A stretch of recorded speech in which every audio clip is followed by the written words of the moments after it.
Welcome to Hope's Homemade Kitchen. Today we're going to be making apple fritters. And when cool weather hits and apple season begins, there's not much better than a crunchy, crispy, golden fried apple fritter in a sweet, sugary glaze. Now forget those grocery store versions because we're making it right here today in our kitchen. Let's get started and I'll show you the ingredients.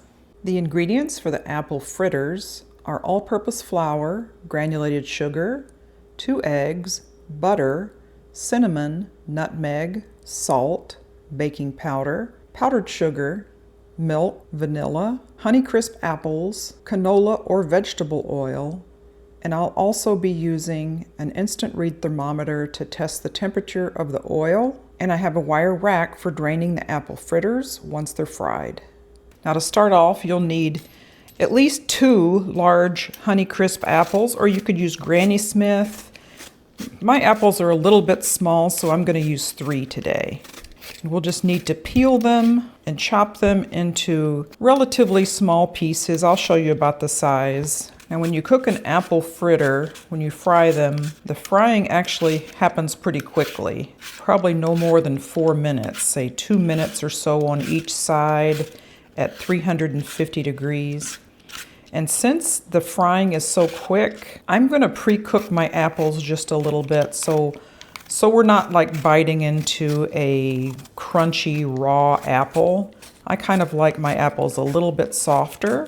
Now you can certainly skip this cooking process if you want, and then just chop your apples and mix them into the batter. But I'm just saying you might end up with some crunchy apples in your apple fritters.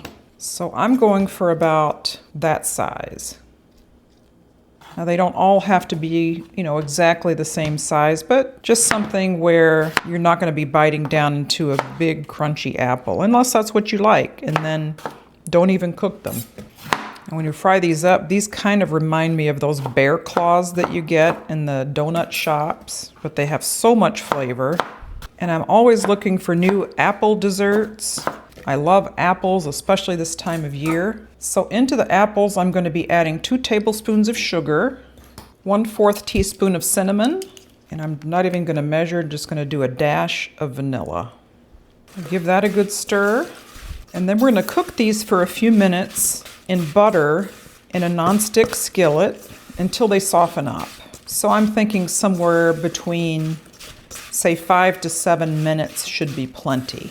Okay, I have 2 tablespoons of butter. I'm going to turn the heat on about medium-high. I'll just add those apples right in. And we want to cook those until most of the moisture has boiled out. All right, we'll be back in 5 to 7 minutes. Okay, while the apples are cooking down, I'm going to measure my dry ingredients into a large bowl. We'll need 1 2/3 cups of all-purpose flour, 3½ tablespoons of white sugar,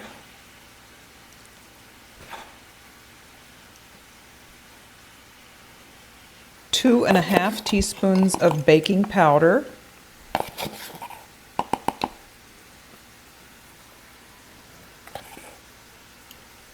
3/4 teaspoons of salt, 3/4 teaspoon of cinnamon, and just a pinch of nutmeg. I'm going to whisk that around. We have a couple more minutes left on the apples, so I'm going to mix my wet ingredients in a small bowl. Need 2 eggs,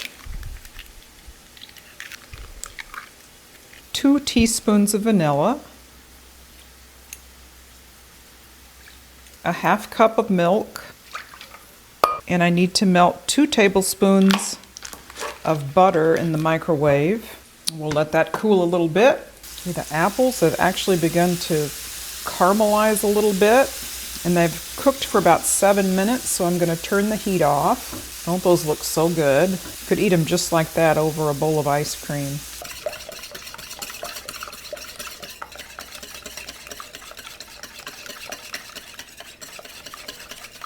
So now we've got our apples, our wet ingredients, and our dry ingredients.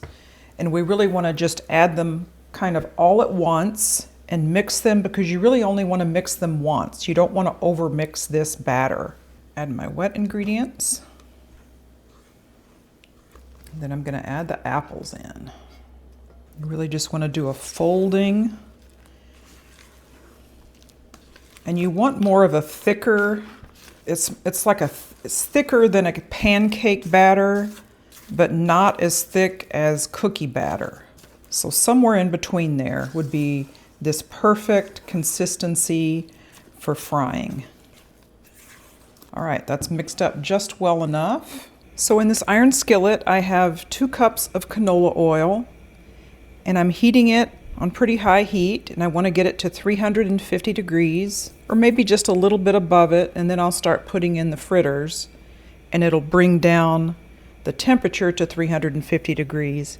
Over here I have a sheet pan lined with paper towel and a wire rack, so I can put the fritters right on there and they'll drain on the paper towel. I'll also be using this same rack to glaze the fritters. All right, we'll wait till that gets to the proper temperature and then we'll start dropping them in.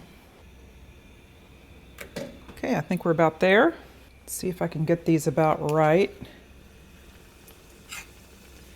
Now when you want to do a pretty good size spoonful and then kind of just press it down a little bit. And you want to watch the heat because you don't want them to cook too quickly, because then they'll be burned on the outside. I'm going to turn it down already.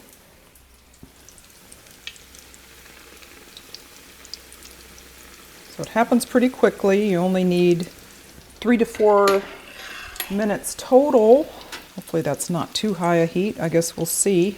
And it won't take as long on the second side, so already I believe I'm going to turn this one over. It's probably a little more brown than I would have liked it. Just by putting in that dough, it cooled the temperature down to about 350. Okay, let's see if that one is done. Sometimes the first ones you have are the guinea pigs. I'm going to test those. I might have made them a little too big, but we'll see. Actually, they look pretty good. They are done in the middle. I'm going to make it just a little bit smaller, maybe 1.5 to 2 tablespoons. We'll see if I can fry them a little bit slower. The trick is just getting a golden brown while cooking the center and not burning the outside. So if you get them too big, then they're not going to cook in the center. And you really just kind of have to play with the temperature of your oil to get to that right balance. I think these cast iron skillets also hold the heat a lot more. So we'll see how this one does. And if you do this, you might have to do a few trial runs just to get to that right oil temperature.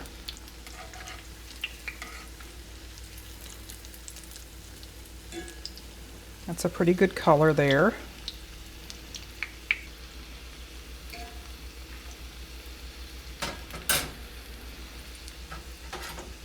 Now this seems to be a pretty good temperature here. It's not burning, you can kind of see how it's bubbling.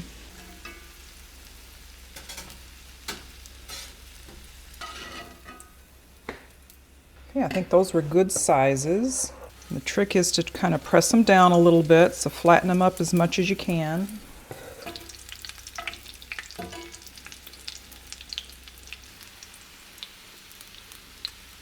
Okay, that one is cooked. I cut one of the fattest ones. That one's cooked all the way through, so that's a good sign. And same for another one. Ooh, piping hot. So this batch makes about a dozen of, I would say, 2 tablespoon servings. Okay, those look done to me. To make the glaze, I have 2 cups of powdered sugar. I'm going to put in about 1/2 teaspoon of vanilla, up to 1/4 cup of milk to make a traditional basic glaze. So I'll just start off with a little bit of the milk, and we'll see if we need that full amount. We just want a smooth glaze that we can either drizzle or dip the fritters in. I think it took the whole 1/4 cup. I think that's going to be about right. You want it about like that. It kind of does a ribbon. It's nice and smooth, all the lumps are out. And you can do this a couple of different ways. I like mine covered. Some people just like a drizzle.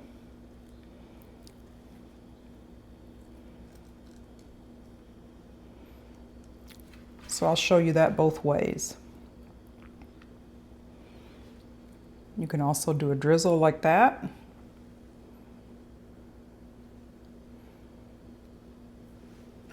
I really don't think there's a wrong way to do this, however you like it. And some people don't even like the drizzle at all. As soon as it comes out of the oil, you could dip it in a mixture of cinnamon and sugar, and that's good too.